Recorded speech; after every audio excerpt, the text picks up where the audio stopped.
लेकिन लेकिन प्रियंका, क्या होता है ना कि आप और हम जानते हैं कि भारतीय समाज का ढांचा कैसा रहा है। एक वो जो विमेन स्टिग्मा है या वो टोकनिज्म है, कहीं कोई इस तरीके का कदम केवल टोकनिज्म बनकर ना रह जाए, ये एक बहुत बड़ी चुनौती है। नहीं, बिल्कुल, ये हर राजनीतिक पक्ष को देखना पड़ेगा। अपनी जिम्मेदारी समझनी होगी कि ऐसी महिलाएं आए जो एक तो जो जैसे आप कह रही है टोकनिज्म ना हो। 33% तो होगा ही। और 33% में कैसी महिलाएं योगदान देंगी, वो आपकी कार्यकर्ता जो आपका झंडा लेकर गांव गांव घूमती है, गली गली घूमती है, वो इस हमेशा अपेक्षा में रहती है कि उनको भी कभी मौका मिलेगा। ये मौका देने का समय है। ये ना हो टोकनिज्म के माध्यम से कि परिवारों को हो या किसी जाने पहचाने इंसानों को हो या किसी को पैराशूट कर कर ले आए हों। तो ये जो पार्टी की कार्यकर्ता है उनके साथ नाइंसाफी होगी, तो ये हर पक्ष की जिम्मेदारी होगी कि वो महिलाएं जो आपके साथ कंधे से कंधा मिलाकर चल रही थी इस उम्मीद में कि उनको भी एक जगह मिलेगी, उनको भी ये जिम्मेदारी मिलेगी, वो पूरा कर पाएंगी। तो आपको ये लगता है कि जवाबदेही ज्यादा बढ़ेगी, अकाउंटेबिलिटी ज्यादा बढ़ेगी, पॉलिटिक्स में क्रेडिबिलिटी ज्यादा बढ़ेगी अगर महिलाओं का प्रतिनिधित्व इस तरह से बढ़ता है?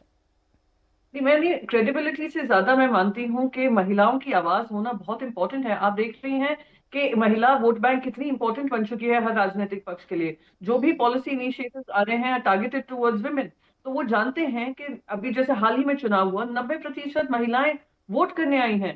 साथ ही साथ 50% आबादी है और हमारा रिप्रेजेंटेशन सिर्फ 14% हो पार्लियामेंट में। ये कितना शर्मनाक बात है। यानी जब पहला पार्लियामेंट हुआ था, इलेक्शन हुए थे, तो 5% था। होते होते सिर्फ इतने 7 दशकों में सिर्फ इतना ही है, 14%। और हम 50% आबादी हैं, हम 90% हमारी जो जिनके पास वोट का अधिकार है वो आकर वोट करती हैं, अपनी जिम्मेदारी मानती हैं। तो ये जिम्मेदारी क्यों नहीं संभाल सकती हैं कि देश की दशा और दिशा में वो भागीदारी लें। मैं अगर आपकी पार्टी की भी बात करूं, तो आपकी पार्टी महिलाओं को रिप्रेजेंटेशन देने में कितनी उत्सुक नजर आती है? इस बिल को लेकर आपकी पार्टी का स्टैंड क्या रहा है? कि हमारी पार्टी ने तो हमेशा ही कहा है कि हम लोग महिलाओं के साथ खड़े हैं और महिलाओं की भागीदारी बढ़ाने के लिए हमने सबने उसके लिए वोट किया था। 2023 के जब वोटिंग हुई थी, बिल बिल पास हुआ था। और साथ ही साथ अगर आप लोकल बॉडीज में देखेंगे, हमारा जो पार्टी का नेतृत्व है 50% से ज्यादा महिलाओं को सीट देता है और कैंडिडेसी देता है। चैलेंज हर पार्टी का यही होगा कि आप ये एक ऐसी पाइपलाइन बनाएं, ऐसी महिलाओं के लिए कि वो लोकल बॉडीज से वो असेंबलीज में आने का एम्बिशन रखें, लोग असेंबली से फिर पार्लियामेंट में आने का एम्बिशन रखें। तो वो महिलाओं को ट्रेन करना, महिला एक इम्पोर्टेंट भाग निभा सके राजनीति में, वो इम्पोर्टेंट रहेगा। मेरी पार्टी तो हमेशा पक्षधार रही है कि महिलाओं की भागीदारी होनी चाहिए। इनफैक्ट वन्य हिंदू हृदय सम्राट बाला साहब ठाकरे जी का मानना था कि हर पक्ष के ऊपर ये जिम्मेदारी छोड़ दी दीजिए, 33% उनको अपने कैंडिडेट्स देने ही हैं।